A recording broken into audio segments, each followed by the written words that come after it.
Turabaramukije bene data bakunzi bacu musanzwe mudukurikira. By'ukuri dushimiye Imana isubiye kutwongera uno munsi kugira ngo tuganire namwe. Rero kuri uyu munsi twatewe iteka yo kuronka uwundi mushitsi uja kubaganiriza kuco Yesu yakoze mu buzima bwiwe. Ni Intahe kudushingira kandi ndazi yuko umuntu wese mwe mudukurikira iraja kubahezagira. Mbere yuko muha ijambo ndifuza gusoma ino Zaburi 103 umurongo wa mbere kugeza ku murongo wa 4. Zaburi 103 umurongo wa mbere kugeza ku wa 4. Haravuze ngo mutima wanje himbaza Uhoraho, namwe bimbamo byose muhimbaza izina ryiwe ryera. Mutima wanje himbaza Uhoraho, ntiwibagire ibyiza yakugiriye byose. Niwe aharira ibigabitanyo byawe byose, agakiza indwara zawe zose, agacungura ubugingo bwawe ngo ntibuje mu mahonero, akakwambika imbabazi no kugirirwa neza k'igisibo. Amen. Bakunzi bacu, iyi ni Zaburi ya Dawudi yaranezerewe abura uko ashima Imana, aravuga ngo mutima wanje himbaza Uhoraho, ngo namwe ibindimo byose muhimbaza izina ryiwe ryera. By'ukuri Imana iratugirira neza kenshi, mugabo ntituyishimire. Ni nayo mpamvu uyu munsi twahisemo kugira ngo mwumve ino temwanyaje cyangwa ino ntahe ya mwene data agira abibwire, ababwira icyo Yesu yakoze mu buzima bwiwe. Kuko iyo dusoma hariya mu byahishuriwe Yohana ibice 12 umurongo wa 11, Bibiri ijambo ry'Imana riratubwira ngo nabo bamuneshesheje kubwo gushinga intahe kwabo n'amaraso y'umwagazi w'intama. Ndazi yuko igihe cyose dushinze intahe tuba tumaramaje Satani, ariko tuba tuzamuye icubahiro ku Mana. Rero nagira mbekazi uyu mushitsi watugendereye kugira ngo abibwire, hanyuma araja kutuganirira. Karibu cyane. Murakoze pastor, Imana ibahezagire cyane. Amen. Ego, ku mazina yanje nitwa Madame Gatoto Anikneri, nkaba nubatse, nkaba mfite n'abana 3, nkaba ndi umumama Imana yagiriye neza. Ego. Murakoze. Ego, Imana ibahezagire cyane. Madame Anike, Imana ibagirire neza. N'umugisha ko turi kumwe no munsi kandi tukaba tuzi icyo Yesu yakoze mu buzima bwanyu. By'ukuri turifuza yuko mubwira abakunzi bacu basanzwe badukurikira intahe yanyu, kuko ni intahe ikomeye cyane, aho Yesu akora ibyananiye abantu, iby'abantu bavuga ngo ntibishoboka, ariko Yesu akabishobora. Rero ndifuza yuko murahawe kaze kugira ngo mushingire intahe abantu icyo Yesu yabakoreye. Murakoze cyane. Imbere yuko mvuga intahe yanje, hari akaririmbo ngire mbanze ndirimbe kavuga ngo birashoboka, ngo birashoboka iyo Yesu abirimo. Ego. Ego. Birashoboka iyo Yesu abirimo. Birashoboka iyo Yesu abirimo. Iyo Yesu abirimo. Iyo Yesu abirimo. Birashoboka iyo Yesu abirimo. Haleluya. Amen. Ngo birashoboka iyo Yesu abirimo. Cyane. Ngiye kubwira umuntu wese ariko aranyumviriza, ndakubwiye ngo birashoboka iyo Yesu abirimo. Temonyashe yanje ngiye kuvuga, imbere ko ndayivuga hari ijambo ngire mbanze nishimikize, riri muri Yohana 14 umurongo wa mbere. Ijambo ry'umutwe ravuga ngo Yesu ngo ni inzira n'ukuri n'ubugingo. Uwo murongo wa mbere uravuga ngo ntimuhagarike imitima yanyu, mwizere Imana, nanje munyizere. Haleluya. Amen. Ijambo ry'Imana tubwira ngo ntimuhagarike imitima. Ego. Yesu yabwiye abantu ntimuhagarike imitima, kuko yarazi yuko tuzohura n'ibintu byinshi biduhagarika imitima. Hanyuma yongera atubwira ati nimwizere Imana, hama nanje munyizere. Ibintu bibiri, ntiduhagarike imitima, hanyuma twizere Imana, hama nayo tuyizere. Ego. Rero ibintu byose kugira ngo bikunde nuko tubanza kwizera iyo Mana. tukizera ko ari inyabushobozi, tukizera ko ari Imana y'imbaraga, tukizera ko ari mutananirwa, tukamenya neza yuko ari Imana ishobora vyose. Amen. Haleluya. Amen. Jewe hari muri 2019 niho nagiye ku muganga umuftamologue, umuganga w'amaso, ngiye kurabisha yuko amadogre donc akiri hahandi canke vyoba donc vyaduze kugira ngo nshobore guhindura amarori nkuko nyene bisanzwe abantu bose basanzwe babikora bagwaye amaso. Ariko nshitse kwa muganga ariko arampima bijya bipimo nyene basanzwe bakora, araraba arambwira ati madamu, ko tubona ugwaye ingwara yitwa glaucome. Ati ndabona atari myope gusa ariko urafise n'indi ngwara yitwa glaucome. Iyo ngwara ryari ryo jambere je ndayumvise, nta niyo narinzi. Ndamubaza glaucome ni iki? Hanyuma arambwira ati glaucome c'est une maladie chronique, donc ni ingwara umuntu avukana nka kurya ushobora kumva ngo umuntu ngo ni ingwara yo kuvukana nyine, sinigeze no kivuga maladie chronique. Ego. Hanyuma arambaza ati nta bantu muri famille wanyu bayigwaye, mu basokuru bawe canke mama wawe canke papa wawe? Ndamubwira nti jewe ntabonzi bayigwaye. Mugarambwa ati kuko ndabona ko ifise, ati raba n'ibipimo birabigaragaza. Muri uwo mwanya ndacika ivutu, umutima wanje nukuri narahungabanye cyane, narahungabanye ndabura uko nifata. Hama arambwira ati iyo ngwara rero ni ingwara itera ubuhumyi, nukuvuga utegerezwa guhuma, d'un moment à l'autre utegerezwa guhuma. Murumva ko byari ibintu bitera guhungabana cyane. Hanyuma acarantuma ama examen, araraba acarambwira ati madame, nukuri ndabona toujours ko iyo ngwara uyifise. Nukuri ntivyanyoroheye kwakira, ntivyanyoroheye na gatoyi, nararize muri uwo mwanya ndi imbere yiwe ndakorora amosozi, nufise yuko anytime ishobora guhuma. Nkaraba namwe mwiyumvire uri nk'umumama w'abana, ukabona ko mu myaka iza udadushobora kubona abana bawe ukuntu bambaye, ukuntu baberewe, canke umuntu aduza kuramutsi wawe udashobora kumubona ariko ukamwumvisha amatwi gusa. Nukuri ntivyanyoroheye kwakira ko nzohuma. Hanyuma acarambwira ati kugira tube sûr, reka tugutume iyindi examen ikorerwa muri clinique de l'œil, nta handi hantu ikorerwa, donc ni scanner de l'œil. Acarantuma iyo examen ndagenda kuyikoresha, ni na examen izimvye cyane. Ndagenda kuyikoresha ndamushira resultat, acarambwira ati nukuri ahubwo ugeze kuri phase nukuri ya nyuma yo guhuma. Ati sinumva n'ingene wowe ugishika ngaha aye wizanye kwa muganga. Arambwira ati uri sûr kubona neza? Ndamubwira nti je ndabona vraiment. Hanyuma acarambwira ati rero madame, reka ndakwandikire ordonnance ugende ufate imiti. Iyo miti ni imiti uzofata ubuzima bwawe bwose. Muravyumva namwe icyo kintu cyo gufata umuti ubuzima bwawe bwose, kandi ni imiti yari izimvye cyane. Ndataha ndabibwira umushinga ntahe wanje, ndiko ndarira, ndamubwira nti vuba ndahuma, sinzosubira kukubona mu maso ukuntu wambaye cyangwa ukuberewe cyangwa abana banje naho nzovyara sinzobona nka bebe kanje ngo gasa gute. Muravyumva agahinda nyine k'umuvyeyi. Ndababara. Umugabo wanje arambwira ati no, ivyo ndushobora kuvyakira, abaganga bavuze ariko turafise Imana ihindura ivyanse guhinduka. Haleluya. Amen. Arandemesha, mugana aho yandemesha muri uwo mwanya narumva ko ntariko ndavyakira, kuko umuganga yari yambwiye ko naringeze kuri phase yo guhuma. Arambwira ati ntaco abaganga bavuze, ariko wewe tekana, ntuzohuma, n'abuzukuru bawe uzobabona. Nkamuraba nkumva nyene sindiko ndamutahura, marika yuko ariko arambwira ivyo kunkomeza. Hama ndatangura gufata ya miti, ukwezi kwa mbere ndatangura kuwufata.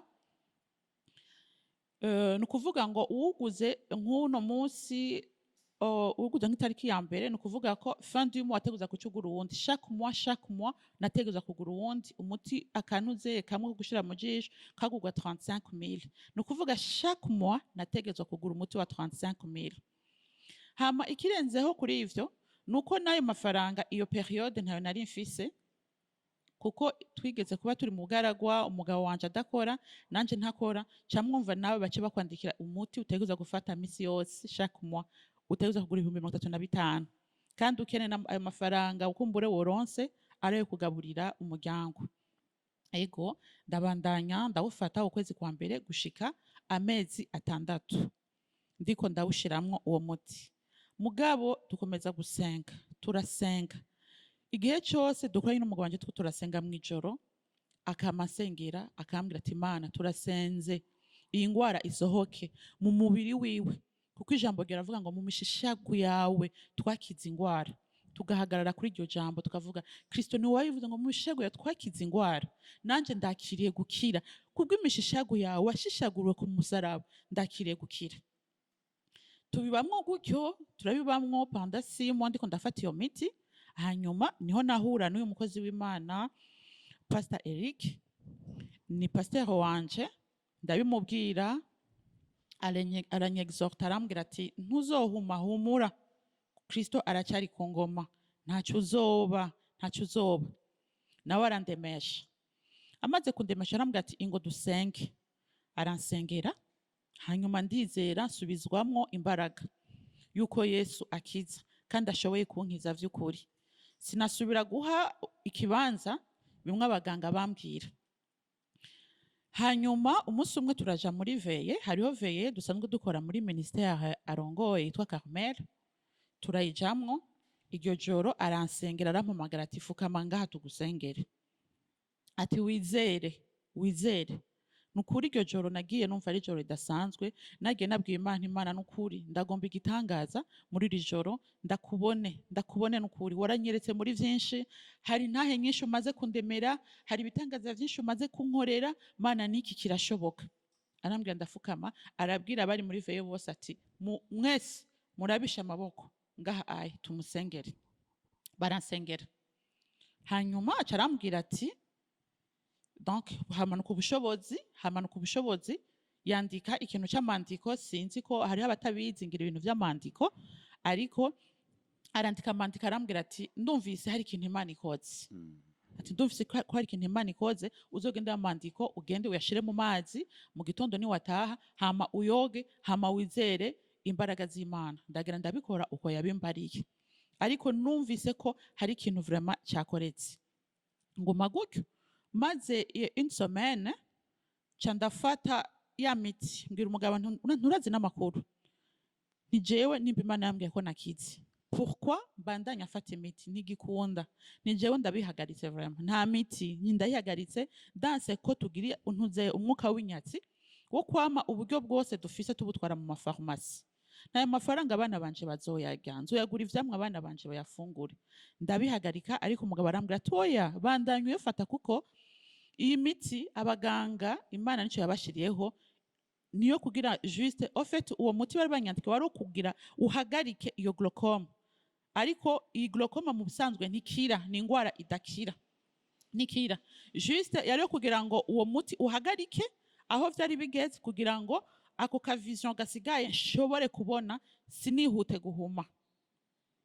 Hanyuma rero ndamubwira nti oya ndagira revolte muri jewe, ndavuga nimba ijambo ry'Imana ritubwira ko mu mishishago ya Kristo twakiza ingwara, hama ijambo ry'Imana ikatubwira ngo twizere, nukuri ntingasino banizeye vraiment. Ni kandi umukozi w'Imana yavuze ngo ndumvise ko hari ikintu Imana ikoze, noya ndabihagaritse. Umugabo ntiyavyumva neza, mugabo jewe ndafata ingingo yo kubihagarika, ndavuga ndanse kwibwa. Niho rero guhera ico gihe nabayeho iyo myaka yose kuva muri 2019 nahagaritse, umva ko nafashe 6 mois iyo miti, ndayihagarika gushika no musi muri 2022 nagiye kwipimisha muri janvier. Ndagenda ku ophthalmologue kugira ngo ndabire ko nohindura amarori, hama ndabire na yantuzeye na ya glaucome ahantu igeze, kuko urumva ko imiti nanayihagaritse. Turajana n'umugabo turagenda kuri clinique de l'œil, ophthalmologue arampima araraba arambwira ati amarori urashobora guhindura ntacyo mugabo iyo glaucome wambwiye ati reka je nsuzume neza ndaba ati ko ntariko ndayibona. Haleluya. Imana ihabwe icubahiro. Nukuri. Haleluya. Arambwira ati reka nsubiremwo ndabe. Araraba arapima arabwira ati hindura ja muri iyerabira ngaraba neza iki turabe. Araraba arambwira ati franchement ivyo uriko urambwira ko ufise glaucome je ntayo mbona. Haleluya. Amen. Imana yacu numwizigirwa Cyane. arambwira ati ntayo ndiko ndabona ati ndabona akantu di rien du tout ati akantu katotuma uja no gufata n'imiti ati n'akantu gasanzwe cyane. Murumva ko ari igitangaza. Turumigwa n'umugabo wanje twari ngaho oya turumigwa turatangara. Arambwira ati nta miti ntusubire no kuja no kuyo miti. Ndamubwira nti muganga je nayihagaritse kera. Umuganga nipimishije ko bwa mbere yambwira ati uzogaruke muri controle ubandanye ufata iyo miti uzogaruka muri controle turaba aho bigeze ko aho bigeze ko utazohava uhuma. Nkisohoka mnuze kwa muganga uwo mu oftalmologue namubwiye ntoya nije sinzohuma ni Yesu wanje azonkiza. Acaranseka muri ironi nyene kandi urumva we nk'umuganga ivyo yavuga vyarumvikana kuko iyo ngwara ni ingwara idakira selon ama science ntikira. Hanyuma rero ndamubwira nje nzogaruka ngaha narakiza. Aratwenga.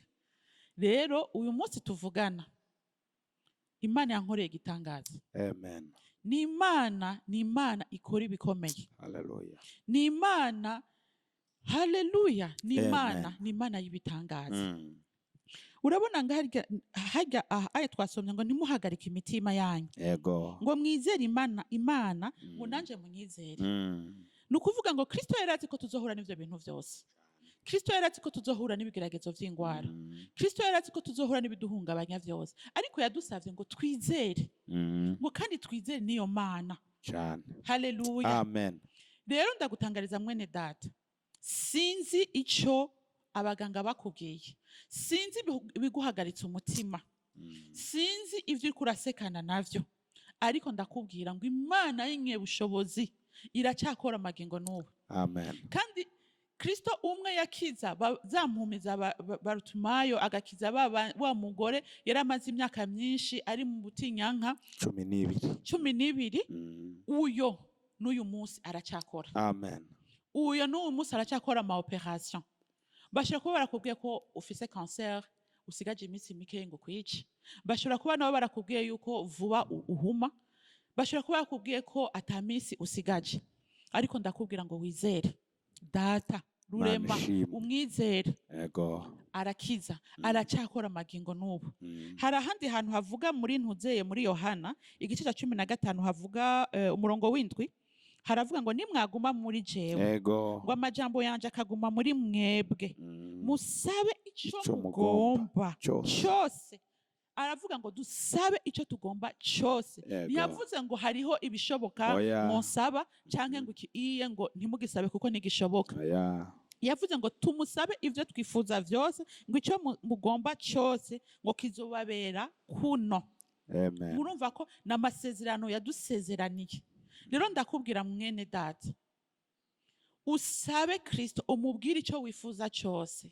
Iyo ngwara ikuremereye. Iyo ngwara wagiye kwivuza mu bihugu bitandukanye hirya no hino umaze gutanga amafaranga atagira uko angana.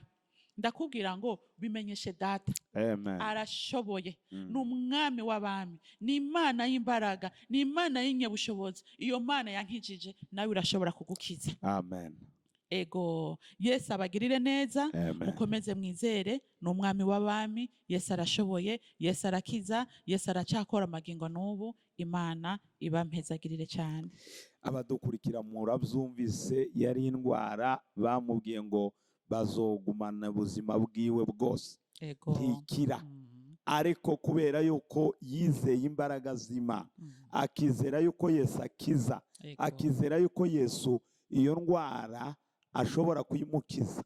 Murumvise icyakoretse barizeye n'umugabo barasenga uyu munsi arabona kandi harya nyine bapimye bakavuga ngo afite iyo ndwara niho yasubiye baramubwira ngo warakize. Rero bene data mwe mudukurikira, z'ukuri ntimuhagarike imitima n'iri jambo yadusomeye, mwizere Imana. Ibyo ucamo byose izere Imana. Yoba wowe ufite ikindi kibazo atari indwara, ariko Yesu ashoboye byose. Ushobora kuba ufite iyindi ngorane ikuremereye, Yesu ashoboye byose. Kuko hariho iyindi ntazobashingira yarabaye nk'uyikoraho y'ubugaragwa baciyemo, ikindi gihe azobabwira ukuntu Yesu akura mu bugaragwa agahindura ibihe. Rero Imana ibahezagire, Imana ibagirire neza. Turabashimiye cyane Madamu Anike. Murakoze Pastor, mwarakoze no kunsengera. Imana ibahezagire cyane. Amen. Imana ihabwe icubahiro, z'ukuri mwakoze cyane. Ndifuza ko dusenga gatoya kugira ngo iyi ntahe namwe mwizere imbaraga z'Imana ziri bubakorere. Data mu izina rya Yesu Kristo, Imana y'ubushobozi, Imana ihindura ibihe n'amateka, Imana yakijije Madamu Anike, uyu munsi akaba Mwami Imana abona neza icyo bari baramubwiye ngo azogwara indwara y'ubuhumyi ngo ntazokira. Ariko Mwami turagushimiye ko wamukijije kubera ubushobozi bwawe n'ububasha bwawe. Mana ushigwe hejuru kandi uhimbazwe Jehova. Ushimwe n'abandi baba bafite ikibazo Mwami, turabasengeye ngo bakoreho, kuko ubushobozi bwawe ntibuzibigwa. Yoba indwara, yoba ikindi kibazo Mwami, icyananiranye, icyagoye abantu, imbere yawe birashoboka. Mu izina rya Yesu ngurungika ijambo ryawe rigakiza indwara. N'ubu turungita ubushobozi bwawe Mwami Imana bugere ku muntu wese ufite ikibazo, umubere inyishu. Urakoze Papa yuko ubyumvise kandi kubikora. Tubisenze tubyizeye mu izina rya Yesu, amen. Imana ibahezagire, Imana ibagirire neza. Turabakunda, ubwo tuzosubira.